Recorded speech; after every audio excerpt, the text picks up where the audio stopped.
ವಿಶ್ವನಾಯಕ ಪೈಗಂಬರ್ ಮುಹಮ್ಮದ್ ಸಲ್ಲಲ್ಲಾಹು ಅಲೈಹಿ ವಸಲ್ಲಮರು ತಮ್ಮ ಪ್ರೀತಿಯ ಶಿಷ್ಯಂದಿರಿಗೆ ಹೇಳಿದ ಕಥೆಯೊಂದು ಹೀಗಿದೆ, ನೀವು ಕೇಳಿ ನೋಡಿ. ಒಮ್ಮೆ ಒಬ್ಬ ವ್ಯಕ್ತಿಯು ಸೂಡು ಬಿಸಿಲಿನಲ್ಲಿ ತನ್ನ ಒಂಟೆಯ ಜೊತೆ ಮರುಭೂಮಿಯಲ್ಲಿ ಯಾತ್ರೆ ಹೊರಟನು. ಸ್ವಲ್ಪ ದೂರ ನಡೆದಾಗ ಆ ವ್ಯಕ್ತಿಗೆ ಬಿಸಿಲು ತಡೆಯಲಾರದೆ ಒಂದಡಿ ಮುಂದೆ ಹಾಕಲು ಆಗದೆ ಆ ವ್ಯಕ್ತಿ ಒಂದು ಮರದ ಕೆಳಗೆ ವಿಶ್ರಾಂತಿ ಪಡೆಯಲು ಕುಳಿತು ಅಲ್ಲೇ ನಿದ್ದೆಗೆ ಜಾರಿದನು. ಸ್ವಲ್ಪ ಸಮಯದ ನಂತರ ಆತನಿಗೆ ಎಚ್ಚರವಾದಾಗ ತನ್ನ ಒಂಟೆ ಕಾಣೆಯಾಗಿತ್ತು. ತನ್ನ ವಸ್ತ್ರ, ನೀರು, ಆಹಾರ ಎಲ್ಲವೂ ಆ ಒಂಟೆಯ ಮೇಲಿತ್ತು. ಎತ್ತ ನೋಡಿದರೂ ಮರಳು ರಾಶಿ ಬಿದ್ದಿರುವ ಮರುಭೂಮಿಯನ್ನಷ್ಟೇ ಕಾಣುತ್ತಿತ್ತು. ಯಾವ ದಿಕ್ಕಿಗೆ ಒಂಟೆಯನ್ನು ಹುಡುಕುತ್ತಾ ಹೋಗಲಿ ಎಂಬ ಚಿಂತೆಯಿಂದ ಆತ ಬೇಸತ್ತನು. ದಿಕ್ಕು ತೋಚದೆ ಆತ ಪ್ರಜ್ಞೆ ತಪ್ಪಿದನು.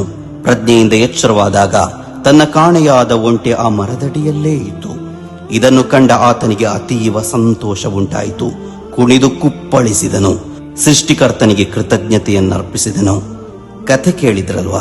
ಪೈಗಂಬರರು ಈ ಕಥೆಯನ್ನು ಶಿಷ್ಯರಿಗೆ ಹೇಳಿದ ಬಳಿಕ ಒಂದು ಸಂದೇಶವನ್ನು ಹೇಳಿಕೊಟ್ಟರು. ಈ ಮನುಷ್ಯನು ತನ್ನ ಕಾಣೆಯಾದ ಒಂಟೆಯು ಕೈ ಸೇರಿದಾಗ ಎಷ್ಟು ಸಂತೋಷ ಪಟ್ಟನೋ ಅದಕ್ಕಿಂತಲೂ ಮಿಗಿಲಾಗಿ ಅಲ್ಲಾಹನ ಜೊತೆ ಒಬ್ಬ ವ್ಯಕ್ತಿಯು ಪಶ್ಚಾತ್ತಾಪದಿಂದ ಸಮೀಪಿಸಿದರೆ ಅಷ್ಟೇ ಸಂತೋಷ ಪಡುವನು ಎಂದು ಹೇಳಿದರು. ಅಂದ ಹಾಗೆ ಮಾಡಿದ ತಪ್ಪಿಗೆ ಪಶ್ಚಾತ್ತಾಪ ಬೇಡುವುದು ಅಲ್ಲಾಹನಿಗೆ ಅತ್ಯಂತ ಖುಷಿಯ ಸಂಗತಿ.